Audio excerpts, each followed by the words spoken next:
श्री आलोक कुमार सुमन जी। धन्यवाद सभापति महोदय।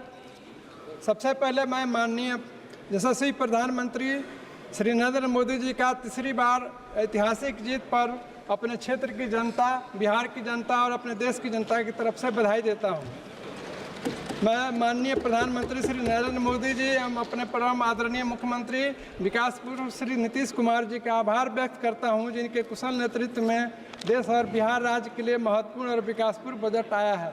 साथ साथ मैं माननीय अपने वित्त मंत्री जी को भी बधाई देता हूं, जिन्होंने सफलतापूर्वक देश का 7वां बजट विकास के लिए पेश किया।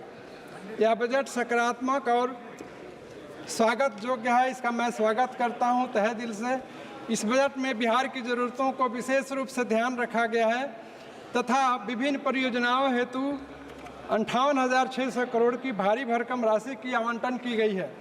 महोदय, इस बजट में बिहार की सड़क परियोजना, विद्युत परियोजना, एयरपोर्ट, मेडिकल कॉलेज और खेलकूद की संरचनाओं के लिए विशेष राशि का प्रावधान किया गया है, जो कि एक सराहनीय कदम है। आज भारत 144 करोड़ से अधिक नागरिक शक्ति के साथ अपना कदम आगे बढ़ा रहा है। 92 करोड़ से अधिक कार्यशील जनसंख्या यानी वर्किंग एज पॉपुलेशन के परिश्रम एवं माथे पर बहते पसीने ने देश की अर्थव्यवस्था को 327 लाख करोड़ से अधिक का बना दिया है।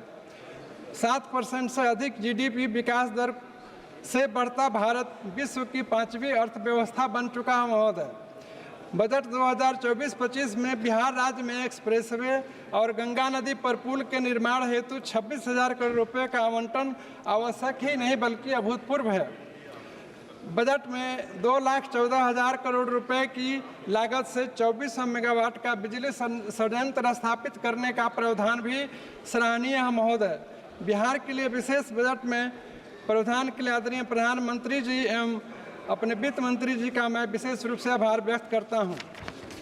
मुदा इस बजट पर अपनी बात रखते हुए सरकार से यह मांग करता हूं कि हमारे सब्या एयरफील्ड हथुआ गोपालगंज, जो कि 473 एकड़ में फैला हुआ है तथा ये उड़ान योजना में शामिल है और इसकी बाउंड्री और फेंसिंग के लिए हमारे रक्षा मंत्रालय द्वारा 4 करोड़ 41 लाख रुपये का आवंटन भी हो चुका है और इसकी कमर्शियल फिजिबिलिटी और रेवेन्यू फिजिबिलिटी भी बहुत ज़्यादा है और वहाँ से करीब 1.5 से 2 लाख की आबादी विदेशों में रहती है और बहुत ज़्यादा उससे विदेशी मुद्रा भी प्राप्त होती है। इसलिए मैं सरकार से ये आग्रह करता हूँ कि इसमें बजट को शामिल किया जाए और बोली की प्रक्रिया लगाकर ऑपरेशनल एक्टिविटी को शुरू की जाए।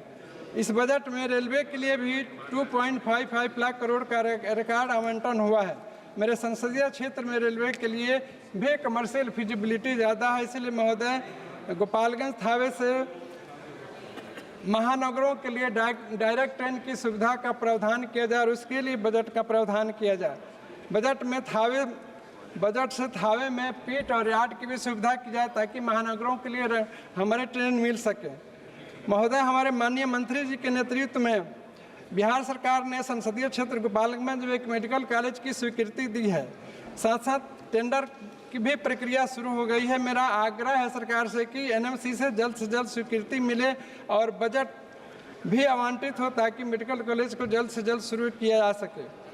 महोदय, NH-27 जो गोल्डन क्वाड्रिलेटरल का पार्ट है और जो गोपालगंज से होते हुए बिहार के कई जिलों से गुजरता है और देश के प्रमुख मेट्रो शहरों से जुड़ता है।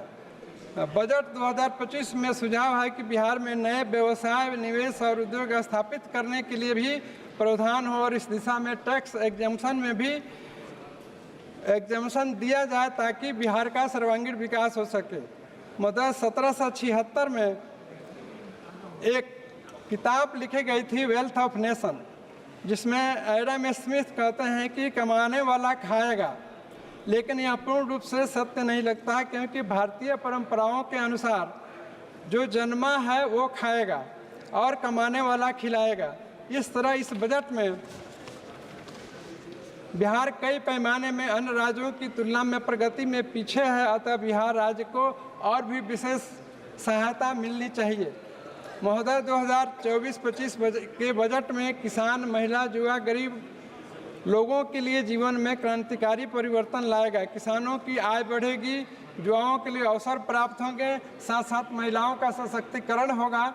कृषि क्षेत्र में 1.52 लाख करोड़ का आवंटन से निश्चित ही कृषि उत्पादकता बढ़ेगी, किसानों को नई तकनीक का फायदा होगा और सरकार गांव-गांव तक नई तकनीकी को बढ़ावा देगी।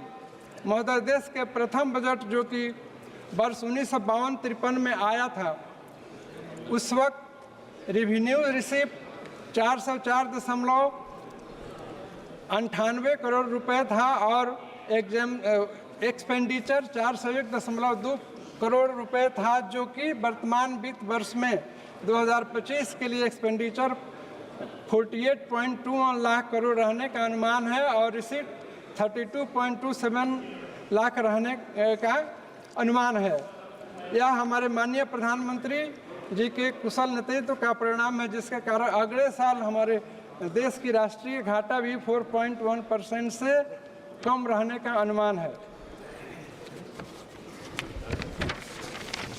महोदय, बजट 2024-25 में स्किल एवं शिक्षा बढ़ाने पर 4.8 लाख करोड़ का आवंटन सराहनीय है, लेकिन मैं सुझाव देते हुए प्रोफेसर मौलाना नबीस, जो father of Indian modern budget के नाम से जाने जाते हैं, कहते हैं कि it would be however a total mistake to establish an expensive system of education on the model of the advanced countries, with which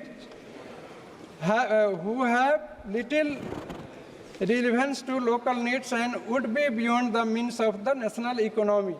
इसलिए महोदय, एजुकेशन सिस्टम सबके लिए और सस्ती होनी चाहिए।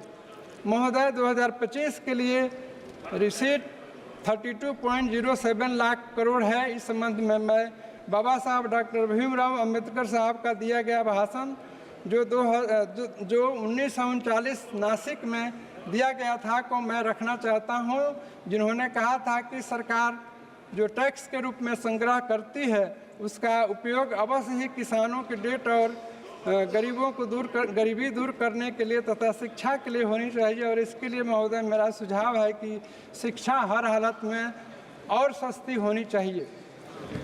महोदय, बजट पर अपनी बात समाप्त करने से पहले मैं यह सुझाव देना चाहूँगा कि आज का भारत 144 करोड़ से अधिक नागरिक शक्ति का देश है, जिसके पास कृषि योग्य 156 मिलियन हेक्टेयर भूमि है, जो चीन से 120 मिलियन हेक्टेयर भूमि से ज़्यादा है।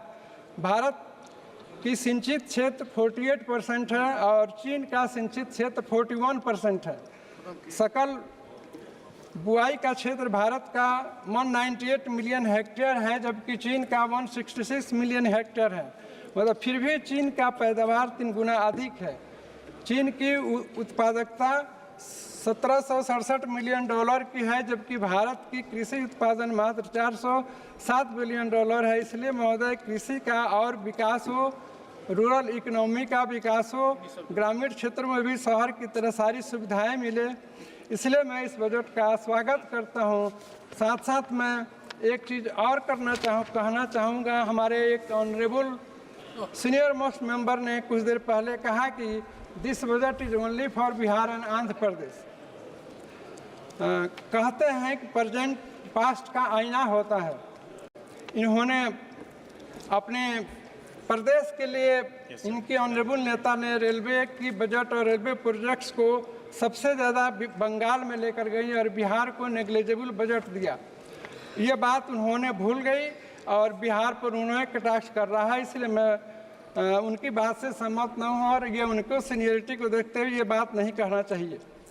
और इसके साथ साथ मैं अपनी बात को अब समाप्त करते हुए इस बजट का स्वागत करते हुए महोदय धन्यवाद देता हूँ। धन्यवाद। धन्यवाद। माननीय सदस्य